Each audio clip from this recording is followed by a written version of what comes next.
Hello students, पिछली वाली video में आवाज़ नहीं थी हमारे में, तो दोबारा से मैं इसमें आवाज़ ऐड कर रहा हूँ। तो पिछले वाले लेक्चर में हम लोग इंटरमीडिएट वैल्यू थ्योरम के बारे में डिस्कस किया था, उसी के एग्जाम्पल किए थे इंटरमीडिएट वैल्यू थ्योरम के, IVT थ्योरम के। अब हम general properties of a continuous function a से बी में बात करते हैं। If f x is continuous in a to b then it is bounded but converse is not true, that is every bounded function on a to b need not be continuous. मतलब कोई भी function अगर continuous है ए से b में तो वो function bounded होगा, मतलब उसकी रेंज बाउंड रहेगी। लेकिन उसका कन्वर्स ट्रू नहीं है कि कोई भी फंक्शन अगर बाउंडेड है तो वो कंटिन्यूअस हो, ये कोई जरूरी नहीं है। जैसे हम लोग नीचे हमारे पास एक ग्राफ दिया हुआ है, इस ग्राफ में अपन देख सकते हैं यहाँ पर कि ए से बी में मैंने ग्राफ बनाया है। ये बाउंडेड फंक्शन है, मतलब इसकी रेंज जो है वो बाउंडेड है, एफ ऑफ ए से एफ ऑफ बी है। लेकिन देखो एक्स बराबर एक्स नॉट पे क्या आ रहा है, ये डिसकंटिन्यूअस आ रहा है, तो कन्वर्स थ्योरम ट्रू नहीं है। Second, a continuous function whose domain is some close interval must have range also in close interval.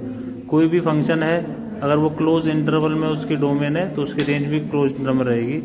Third, if f x is continuous and bijective on a to b, अगर कोई function continuous है और bijective है ए से b में तो उसका F inverse भी क्या होगा, कंटिन्यूअस होगा। ठीक है, ये इंपॉर्टेंट है। Next is extreme value theorem. If f x is continuous on a to b then f takes on a least value of m and greatest value of capital m. मतलब कोई function अगर continuous है उसकी कोई least value small M है और उस function की ग्रेटेस्ट वैल्यू कैपिटल एम है इस इंटरवल में, in this interval if f x is continuous in a to b, that is if f(x) is continuous in a to b then there exists some c belonging to a to b such that f of c is greater than equal to f(x) for all x belonging to a to b and also for some d belonging to a to b f of d is less than equal to f(x) for all x belongs to a to b।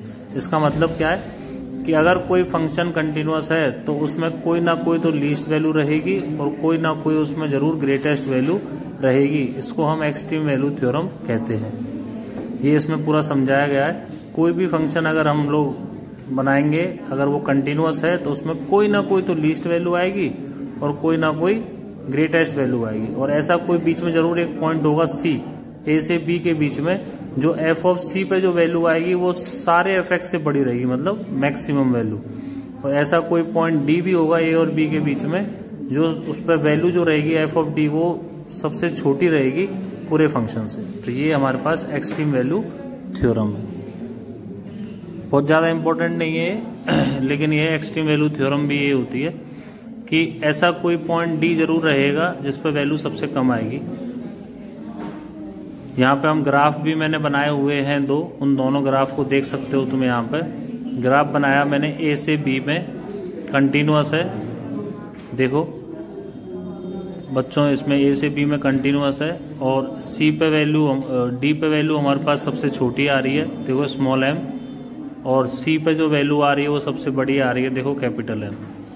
तो ये हमारे पास एक example ये हो गया। नीचे लिखा हुआ है वहाँ पे कि minimum value small m occurs at x equal to c and maximum value capital M occurs at x equal to d। और c और d जो है वो a से b के बीच में लाई करते हैं, देख सकते हो तुम यहाँ पर। ऐसे ही मैंने दूसरा ग्राफ बनाया है a से b में, उस पे a पे मिनिमम वैल्यू आ रही है और बीच में कहीं वैल्यू मैक्सिमम आ रही है। तो एक्सट्रीम वैल्यू थ्योरम ये कहती है कि अगर कोई भी फंक्शन हमारे पास कंटिन्यूअस है तो उसमें कोई ना कोई वैल्यू तो लीस्ट रहेगी और कोई ना कोई वैल्यू मैक्सिमम रहेगी, अगर वो फंक्शन ए से बी में बाउंडेड दे रखा है। तो यहाँ पे देखो मैं लिख भी रहा हूँ, minimum value small m occurs at the end point x equal to a and maximum value occurs inside the interval. तो ये एक्सट्रीम वैल्यू थ्योरम हो गई।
अब जैसे यहाँ पे मैंने ग्राफ बनाया हुआ है, इसमें देख सकते हैं ए से बी में फंक्शन देखो कंटिन्यूअस नहीं है, बी पे मैंने ब्रेक कर दिया तो एफ एक्स क्या होगा, डिसकंटिन्यूअस हो गया एक्स नॉट पे। तो यहाँ पे देखो मिनिमम वैल्यू तो आ रही है हमारे पास लेकिन मैक्सिमम वैल्यू नहीं आ रही, तो ये थ्योरम इनवैलिड हो जाएगी इस वाले ग्राफ में। तो इस थ्योरम के लिए ए से बी में कंटिन्यूअस होना इम्पोर्टेंट है। अगर कंटिन्यूअस नहीं है, डिसकंटिन्यूअस है, तो वहां पे मैक्सिमम वैल्यू हमारे पास देख सकते हैं इस वाले ग्राफ में इन्फिनिटी है। तो इस थ्योरम के लिए सबसे इम्पोर्टेंट बात क्या रह गई हमारे पास कि ए से बी में कंटिन्यूअस रहेगा तभी कोई ना कोई मिनिमम वैल्यू और कोई ना कोई मैक्सिमम वैल्यू हमारे पास आएगी। इसमें मैक्सिमम वैल्यू डिफाइन ही नहीं है, देख सकते हैं यहाँ पे।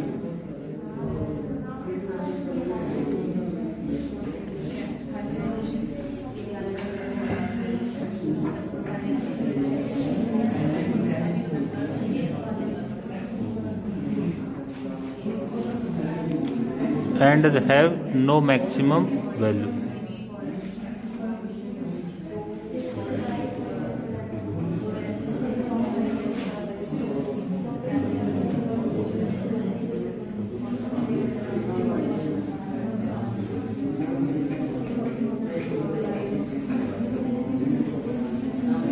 अगर यही मैं समझा रहा हूं, अगर यही ग्राफ मैं नीचे बना दूंगा, जो ऊपर वाई एक्सेस में बनाया है नीचे बना दूं यही ग्राफ को, तो उस केस में क्या होगा कि मैक्सिमम वैल्यू आ जाएगी और मिनिमम वैल्यू नॉट डिफाइंड हो जाएगी, कोई मिनिमम वैल्यू आएगी नहीं। तो ए से बी में फंक्शन को कंटिन्यूअस होना बहुत जरूरी है इस थ्योरम को डिफाइन करने के लिए।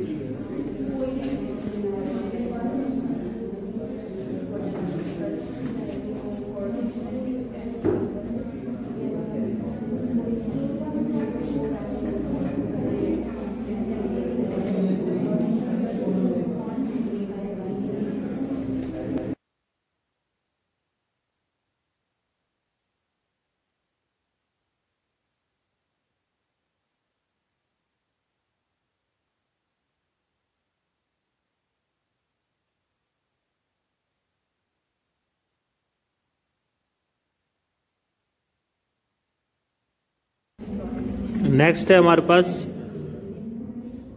इसी में आगे चलते हैं अपन, single point continuity. Single point continuity क्या होता है, अगर फंक्शन कंटिन्यूअस है सिर्फ एक ही पॉइंट पे तो उसको हम क्या बोलेंगे, सिंगल पॉइंट कंटिन्यूटी बोलेंगे।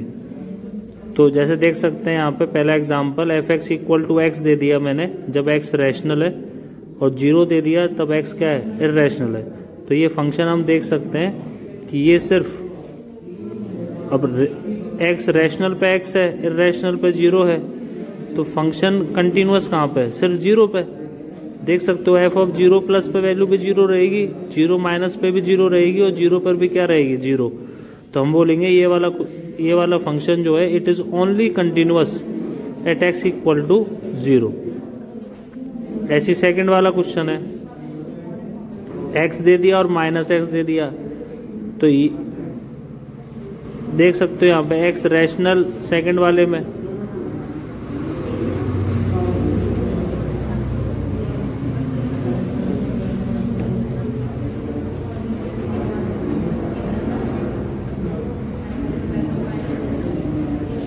तो फंक्शन यहाँ पे मैं यही समझा रहा हूँ कि पूरा फंक्शन जो है वो सिर्फ एक ही पॉइंट पे कंटिन्यूअस है, तो इसको हम क्या बोलेंगे, single point continuous function.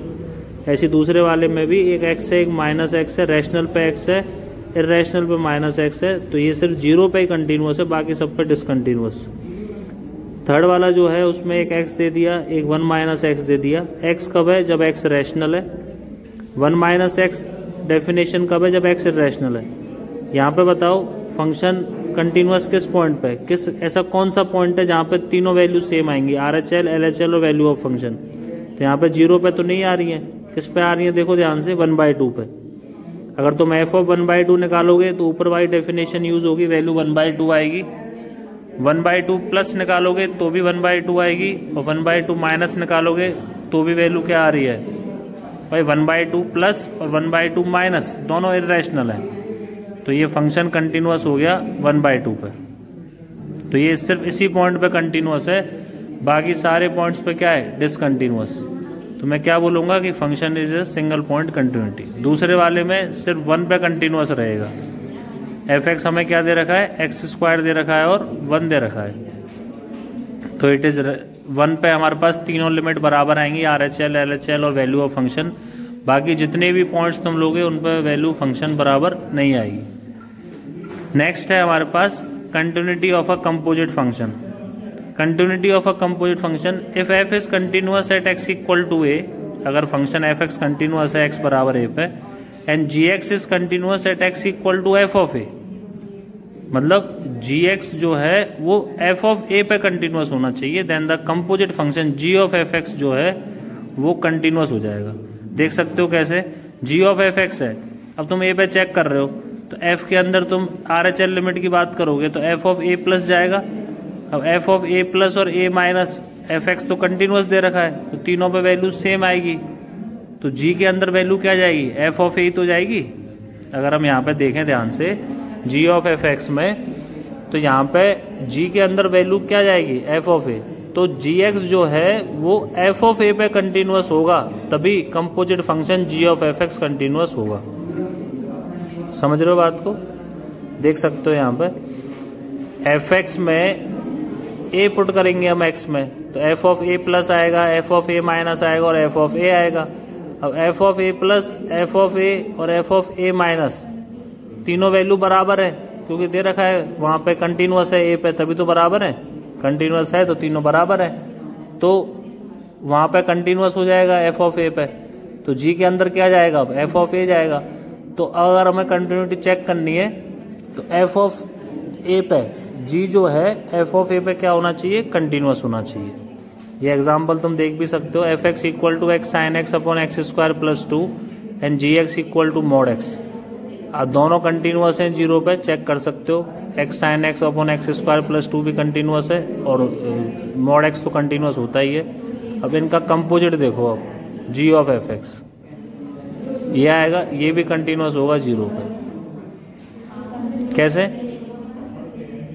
F of zero, zero, अब तुम यहां पे देखो अगर ध्यान से तो जी एक्स के अंदर मॉड एक्स है, अब जी ऑफ एफ एक्स निकाल रहे हैं अपन जीरो पे, तो जीरो पे तो कंटिन्यूअस है एफ एक्स। देखो F of zero plus, f of zero minus और एफ ऑफ जीरो, तीनों वैल्यू क्या आ रही है, बराबर आ रही है भाई। X sine x upon x square plus 2 है ना, तीनों वैल्यू क्या आएंगी, जीरो आएंगी, और जीरो पे जी एक्स कंटिन्यूअस है, तो जी ऑफ एफ एक्स क्या हो गया, कंटिन्यूअस हो गया।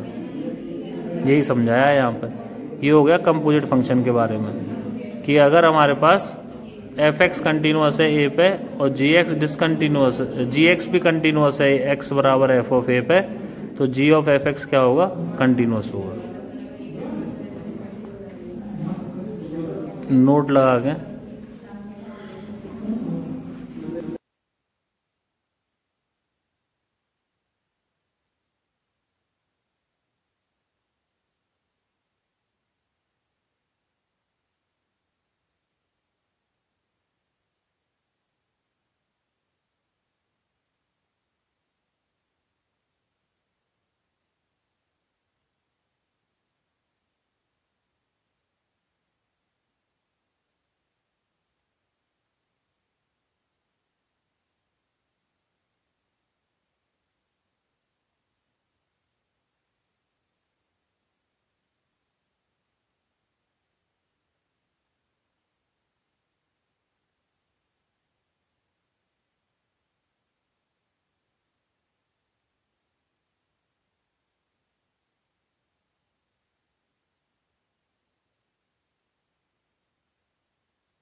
नोट लगा क्या लिखवाया मैंने, अगर एफ एक्स कंटिन्यूअस है ए पे और g x is also continuous at x equal to a, तो g of f x need not be continuous. ऐसा कोई जरूरी नहीं है कि जी ऑफ एफ एक्स क्या हो जाए, कंटिन्यूअस हो।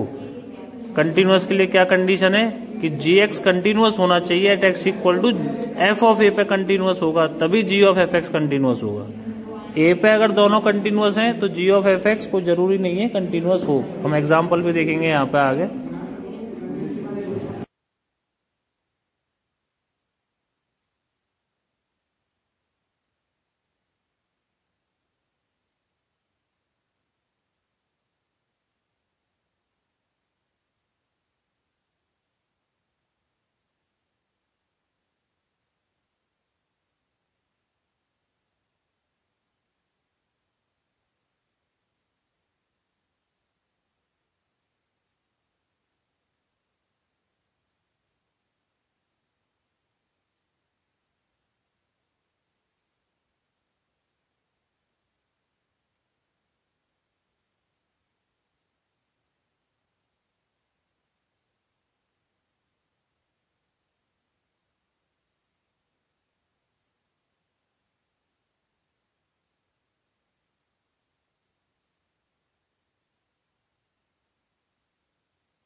अब देखो यहाँ पे एग्जांपल एफ एक्स मैंने x माइनस 1 दिया है, जी एक्स मैंने सिग्नम ऑफ x दिया है। अब x बराबर 1 पे एफ एक्स और जी एक्स दोनों डिसकंटिन्यूअस हैं, सॉरी दोनों कंटिन्यूअस हैं।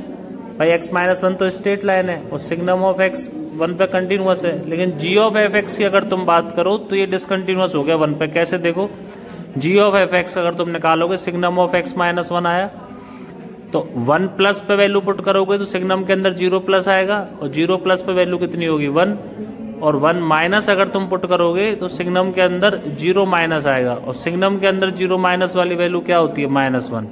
तो यहाँ पे हम देख सकते हैं RHL is not equal to LHL।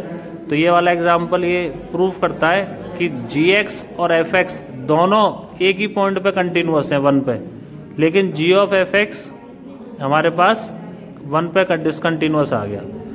तो कंटिन्यूटी के लिए, कंपोजिट फंक्शन के लिए क्या इंपॉर्टेंट है कि fx a पे कंटिन्यूअस है, gx x बराबर f ऑफ a पे कंटिन्यूअस होगा, तभी g ऑफ fx कंटिन्यूअस होगा। दोनों a पे होने से कोई जरूरी नहीं है कि वो दोनों कंटिन्यूअस हों। तो ये बता रहा है इस एग्जांपल, ये हमारा थ्योरम हो गई।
सेकंड एग्जांपल है, f x equal to greatest integer of x है और जी एक्स जो है वो 0 दे रखा है जब एक्स इंटीजर है, एक्स स्क्वायर दे रखा है जब एक्स इंटीजर नहीं है। तो यहां पे देखो, अगर मैं यहां पे एफ ऑफ जी एक्स निकालूं या जी ऑफ एफ एक्स निकालेंगे तो देखो यहां पे आगे मैं समझाऊंगा इस चीज के बारे में, ये हमारे पास कंटिन्यूअस आ जाएगा। इससे पहले वाला एग्जांपल जो था f x equal to x minus 1 और सिग्नम ऑफ एक्स, वो दोनों 1 पे कंटिन्यूअस थे लेकिन उनका कंपोजिट कंटिन्यूअस नहीं आया था। इस वाले एग्जांपल में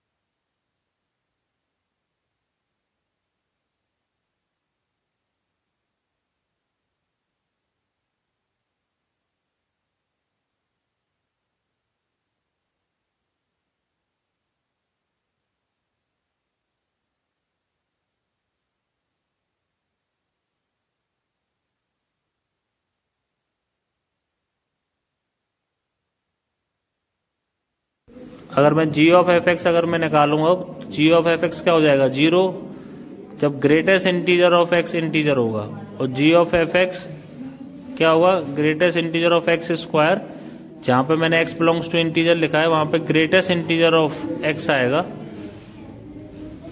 जी ऑफ एफ एक्स की बात कर रहे हैं अपन, तो जी ऑफ एफ एक्स का मतलब जहां जहां जी एक्स में एक्स आ रहा है वहां पे क्या आना चाहिए एफ एक्स आना चाहिए। तो एफ एक्स आना चाहिए, तो उस केस में क्या रहेगा,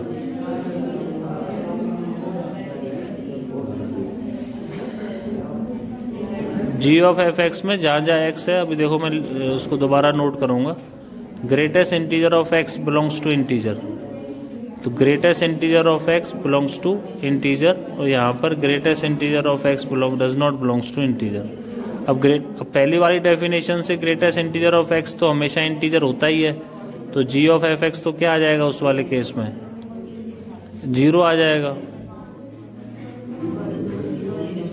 दोबारा फिर समझा रहा हूँ, f x equal to greatest integer of x, g x equal to 0 और x square when x belongs to integer. X square कब है, जब एक्स इंटीजर नहीं है। जी ऑफ एफ एक्स निकालोगे तो जहां जहां एक्स आ रहा है वहां पे क्या आना चाहिए, एफ एक्स, तो 0 greatest integer of x belongs to integer, यहाँ पे ग्रेटेस्ट इंटीजर ऑफ एक्स का whole square when greatest integer of x does not belongs to integer.